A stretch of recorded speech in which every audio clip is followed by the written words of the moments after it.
Hey, what's going on, everybody? Happy early new year. We are closing out the 2021 season with a 7-game slate tonight. Hope you guys are excited about the new year and excited about this little slate that we have tonight. I know some of you guys will probably not be playing if you guys have plans later today, but for the ones that are playing, I wanted to go ahead and make the video. So let's get started. Hit the like button if you enjoy the content. Subscribe if you haven't already. Last night, hit barely on double ups on DraftKings, missed on Fanduel. See if we can get both in the money today. Looking at the point guard position, we have Trey Young at 11-5 going up against the Cavs, whose defense has been one of the best in NBA this year. They've lost a couple of important pieces recently, so Trey Young is kind of expensive for me at 11-5. There's some better plays, I would say.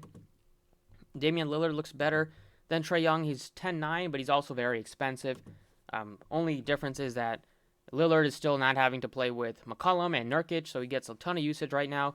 I would play Lillard over Russell Westbrook. Westbrook has just been very below average for the Lakers. Even though he's racking up those triple-doubles 3 straight games, he's been terrible in terms of real-life NBA. Shooting the ball very poorly, hitting his free throws very poorly. 2 of 6, 5 of 6 is good, but 5 of 9, 2 of 4. He's having some turnover issues, and it cost them the win last night. Or 2 nights ago against the Grizzlies, missing that layup. Another missed layup for him. But I wouldn't pay 10-7 for Westbrook. I'd rather go up to Lillard or go up to LeBron James, who we'll talk about. SGA is questionable. If he happens to miss again, then fire up Wiggins, fire up Ty Jerome. They still are going to be without Josh Giddey. Reggie Jackson might play today, but he's already at $8,100, so he's not too appealing. Kevin Porter Jr. had a very nice return after he missed an extended period of time, missing almost 4 weeks. He came back, played 35 minutes, played very well, efficient shooting the ball, efficient from 3, almost had a double-double. He looks good, but the price tag is expensive. I'm looking at targeting some Miami Heat players today because they are very short-handed. Looking at like Tyler Hero, who's going to have to play heavy minutes for them. They signed a couple of guys on 10-day contracts that will fill out the end of the bench, but in terms of the guy that's going to be out there playing a lot of minutes, getting a lot of usage, Tyler Hero looks very appealing. I like Kemba Walker as well.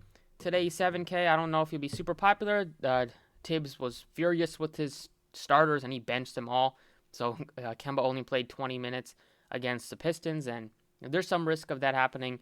Again, if you're worried about that, you can go down to like Derek White at $6,800, who's cheaper. He doesn't have to play with DeJounte Murray right now, so he's been a lot better and a lot more consistent.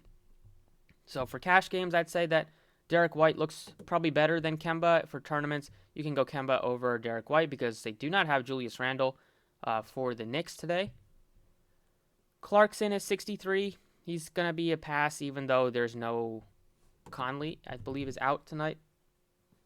Yeah, no Conley today for the Jazz. At the bottom of point guard in the 5 and 4K range here, you can look at Jalen Green at 49. He's cheap. He played 38 minutes. They're still without Jayshawn Tate, missing a couple of other bench pieces. But Jalen Green, now that he's healthy, should be looking at heavy minutes. He has played well the last couple that he's been in there. That's going to take away from Brooks. He looks not very appealing now. Jerome looks good if there's no SGA today. I'll plug in Kemba for now. I think he might get overlooked. I think Derek White might be too popular. Not too popular, but in terms of tournaments, if you're trying to take him down, I think Kemba might be the way. People are down on him after 2 bad games, but no Julius Randle is going to make a big difference today. At shooting guard, Van Fleet is back, Siakam is back, OG is back, so they're almost fully healthy now. So I'm not going to pay almost 10K for Van Fleet. Burks is too expensive. Anthony Edwards looks like he should play today. They're still without Russell and Cat. So he'll get a nice usage bump, but the matchup is very tough going into Utah. We have some better point per dollar plays in the value range. Jalen Green at $4,900. But especially on the Miami Heat, they're just very thin on some bodies. So definitely you can look to like Cody Martin at $4,300.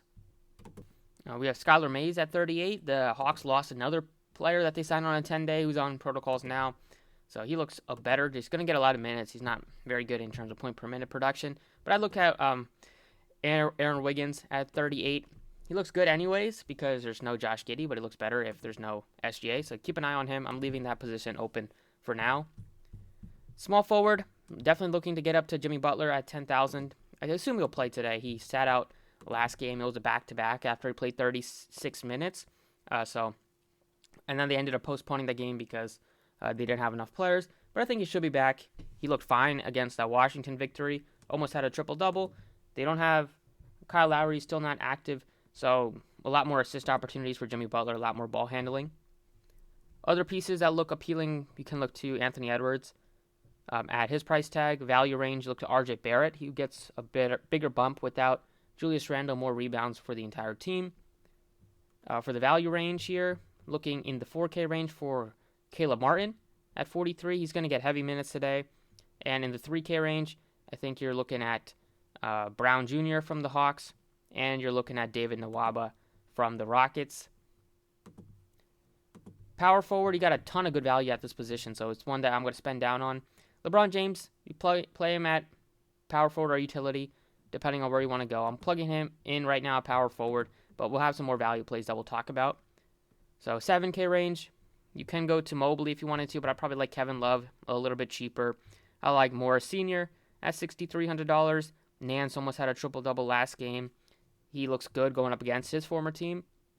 But you have just two pretty much auto plays, I would say, in cash games, and that's Obi Toppin and Serge Ibaka as well. You can play him at two spots, but they're both too cheap. Serge gets a huge bump because they're already without Hartenstein, and now they're without Zubats. So you're going to be looking at least mid-20s in minutes for Serge Ibaka, going from the backup center to the starting center. And Obi Toppin should be starting in place of Julius Randle. He's had some decent games already coming off the bench, but now that he should be the starter, should be looking at good minutes. You never know with Tibbs, but he's been averaging well over a point per minute on production on the season. And if he's getting you like 28 to 30 minutes, should be able to blow $3,900 price tag out of the water. And the last piece is going to be another Miami Heat player just because they're so limited on bodies, and that's Yurt7 at 58. He's still underpriced for the upside that he gives you, double-double upside. He plays big minutes, gets you a ton of rebounds. And the matchup against Houston is a very favorable one. They should be able to put up some points. And you're looking at heavy minutes for Butler, Yurt7 for Caleb Martin, for Tyler Hero if you can fit him in. But that's maybe we can go Tyler Hero instead of Kemba. Although Hero might just be I think you could do something like this if you wanted to. Stack up the Miami Heat. They're very low on bodies today. That's it for the DraftKings side. Let's go over to FanDuel. All right, on FanDuel, point guard plays. You have a good price tag on Trey Young at 97. John Morant looks better. Lillard looks great at 91. Needed a value piece. You're looking to Jalen Green. We'll get to him, but Kevin Porter at 7K looks a little bit better. I like Kemba at 6,000. He's very affordable on both sides, especially on FanDuel. And the value range, it's Jalen Green at 57. And that's basically it. So I'm plugging in Kemba right now at 6,000. He's just very affordable. And he should be getting a nice usage bump. Without Julius Randle, he gets at least a 2% bump based on this year's samples. At shooting guard, you can go up to Jimmy Butler. He's too cheap at 9,000 on FanDuel. You play him at small forward if you wanted to as well. Other plays at shooting guard would be like Wiggins is kind of expensive now at 65, so he's not too appealing. Maybe if there's no SGA, he looks better, but I definitely looked him on DraftKings over FanDuel. I like Caleb Martin, Jalen Green. They look good at their price tags. You can go to some of these Knicks pieces like RJ Barrett at 55. He's going to get some more minutes without Julius Randle. Small forward, plug in LeBron James at 11.2. Very nice price tag. Butler and LeBron are the two guys I want to try to prioritize in terms of the studs and try to build around them on both sides. I like Tyler Hero at 67.